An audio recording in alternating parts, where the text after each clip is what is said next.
Hello and welcome everybody to another episode of Books and Bytes. Today, we're diving deep into a book that's had a huge impact on Japan. Gakumon no Susume, or An Encouragement of Learning by Fukuzawa Yukichi. It's incredible how this book, published in 1872, became a bestseller and is still relevant even today. It's essentially Fukuzawa's passionate plea for why education is the key to success, both personally and for the whole nation. So are you saying this is like Japan's go-to-school kids Yeah, message? correct. It is pro-education, Yeah. but it's much deeper than that. Fukuzawa was writing during a time of massive change in Japan, the Meiji Restoration. The country was shifting from a feudal society to a modern one. He thought education was absolutely vital to navigate this new world. Okay, I'm interested. What kind of education, though? Is Fukuzawa all about just hitting the books and memorizing facts? Actually, he was a big advocate for something he called jitsugaku, practical learning that you could use in real life. He believed knowledge should be useful and help people improve their lives and contribute to society. So not just learning for the sake of learning, but learning to do something. I like that. What were some of the things he wanted people to learn? He emphasized things like math and science, even bookkeeping.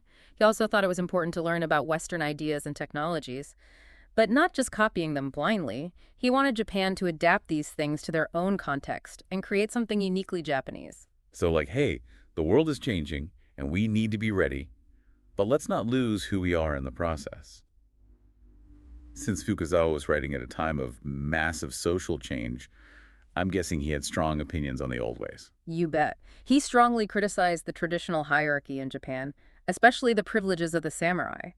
One of his most famous lines from the book is, "Heaven has not created men above men, nor set men below men." Wow, he really laid it out there. I can see how that stirred things up. hmm Did this idea of equality go beyond social class? What about the role of women? Did he have anything to say about that?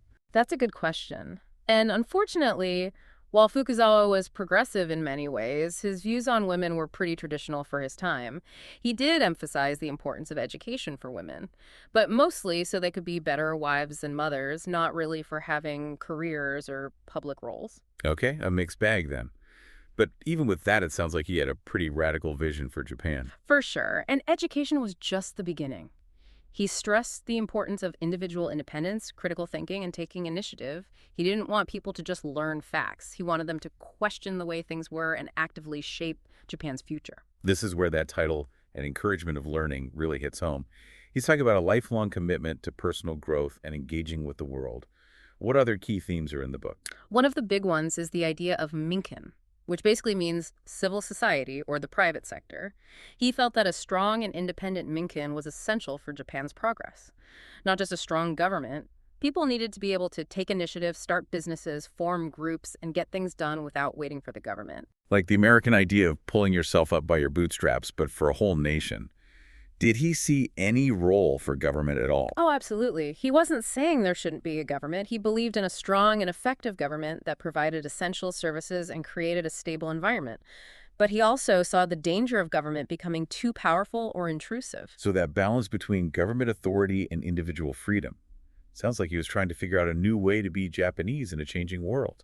Exactly. He was wrestling with these huge questions of how to modernize without losing Japan's cultural identity. Huh. And he wasn't afraid to challenge very deep-rooted traditions and ways of thinking. Like when he talks about revenge writing. Yeah. That seems out of place in a book about education. You think so? But it makes sense if you think about his idea of building a modern society based on logic and law. He has a whole chapter against katakyuchi, or revenge killing, even using the famous example of the 47 Ronin. Wait, those guys are usually celebrated for their loyalty and bravery, avenging their master's death. What did he have against them? Well, he acknowledged their courage and loyalty. But his point was that in a modern society, the government is responsible for punishing criminals, not individuals taking the law into their own hands. It's a really interesting argument and shows how dedicated he was to this new Japan with totally different values. Wow, really shaking things up. So how did he balance his admiration for the West with wanting to preserve Japanese culture? Those seem like they could clash. That's a great question.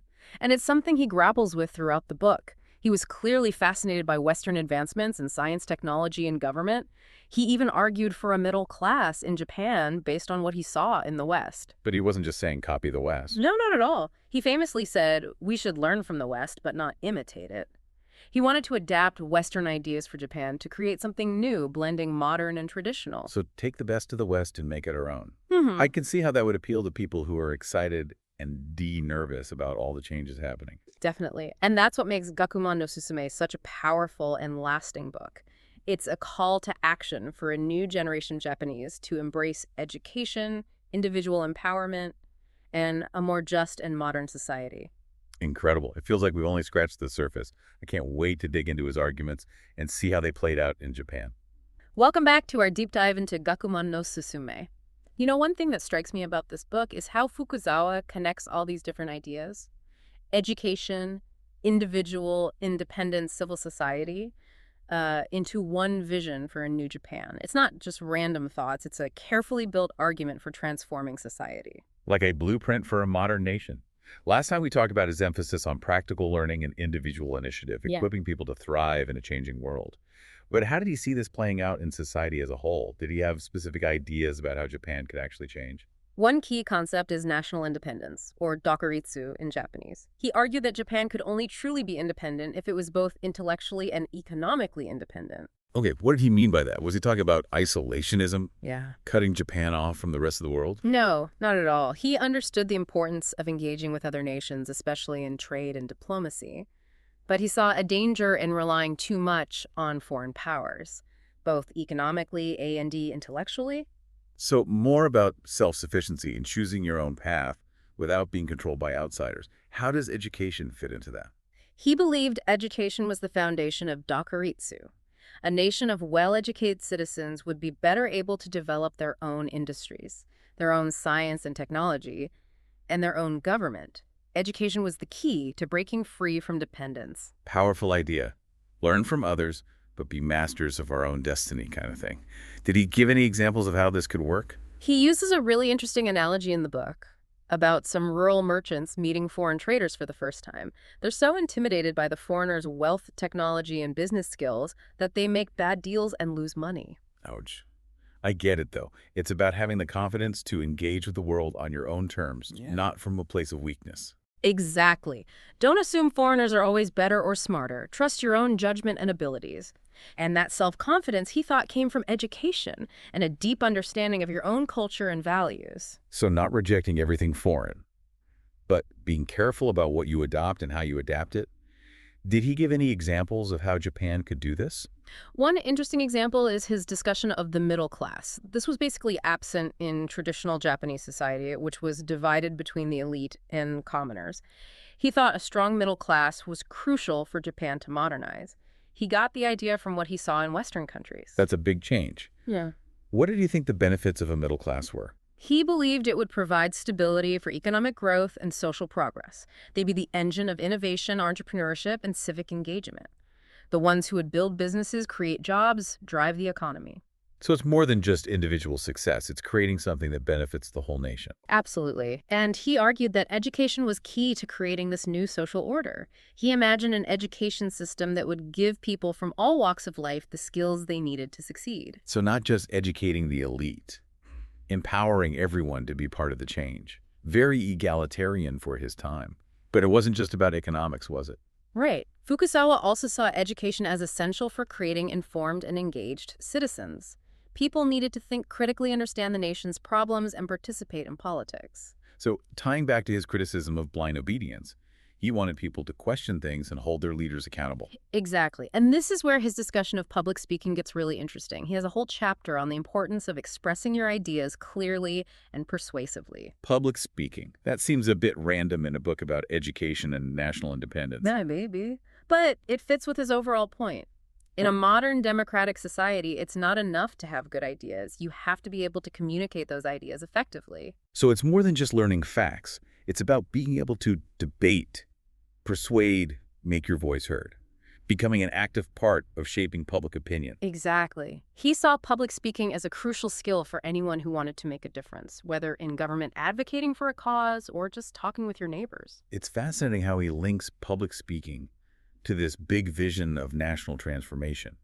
Like he's saying every citizen has a role to play. That's it. And that brings us back to Jishin, or self-reliance. He believed individual self-reliance was the basis of a strong and independent nation. But we mentioned how some people thought his focus on self-reliance might go against traditional Japanese values of community and harmony. Yeah. How did he address that? He knew there could be tension there, but he argued that individual self-reliance and social responsibility weren't opposed to each other. He actually thought they worked together. Strong individuals are better able to contribute to their communities and their nation. So it's not about being isolated and only caring about yourself. It's about developing your abilities so you can be a better member of society. Right. He even said that Jishin was more important than wealth or social status. A nation of self-reliant citizens would be able to overcome any obstacle, stand tall in the world, and be respected for its achievements. Powerful vision. Like he's saying, we don't need others to tell us who we are or what we can do. We have the power to decide our own fate. And that's the heart of Gakumon no Susume. It's a call to action to embrace learning, develop your potential, and help build a more just, prosperous, and independent Japan. This has been an amazing journey through Fukuzawa's ideas, but I wonder how these ideas actually played out in Japan. Did they have the impact he hoped for? Welcome back to our deep dive into Fukuzawa Yukichi's Gakumon no Susume. We've been exploring his vision for a modern Japan based on education, individual independence, and a vibrant civil society.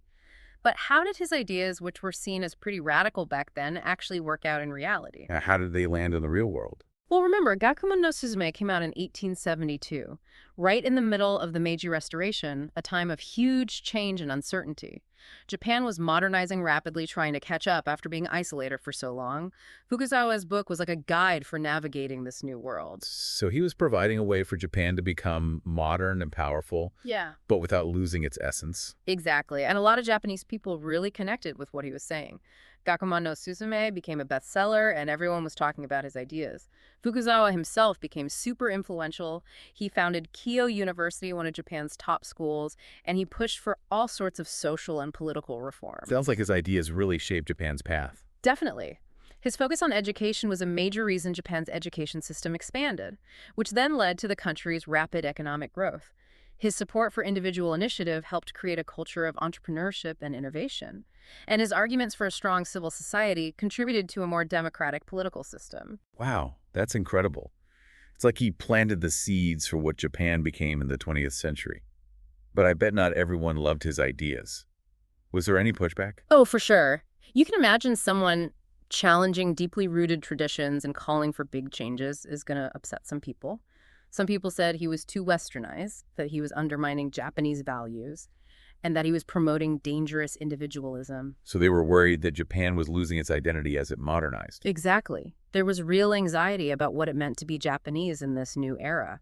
Some felt that embracing Western ideas meant giving up their own culture and heritage. But Fukuzawa said it didn't have to be one or the other, that Japan could learn from the West without losing its unique identity. Right. And that's where his idea of Dokuritsu, or national independence, comes in. He wasn't saying isolate yourself. He knew it was important to engage with the world. But he also believed Japan had to be strong and self-reliant, able to make its own decisions without being controlled by outside forces. So finding that sweet spot between being open to the world and having a strong sense of who you are as a nation, many countries still struggle with that today. Absolutely. And I think one of the most important lessons we can take from Fukuzawa is that progress doesn't require sacrificing tradition. It's about finding a way to combine the best of both, to create a future that honors the past while embracing what's possible today. That really speaks to me. It's about having the courage to question things, to think for yourself, and to imagine new possibilities, but also remembering your roots and the values that shape you. Exactly. And I think that's why Fukuzawa's work is still relevant even outside of Japan. His ideas about education, individual empowerment, and national independence resonate with people everywhere who want a better future. It's amazing how a book written over 150 years ago can still have so much to teach us. Makes you wonder what Fukuzawa would think of the world today with all its complexities. I'm sure he'd have a lot to say, but I think he'd be happy to see how far we've come in terms of education, technology, and global connection. And I think he'd encourage us to keep pushing forward, to keep learning, keep questioning, and keep striving for a better future.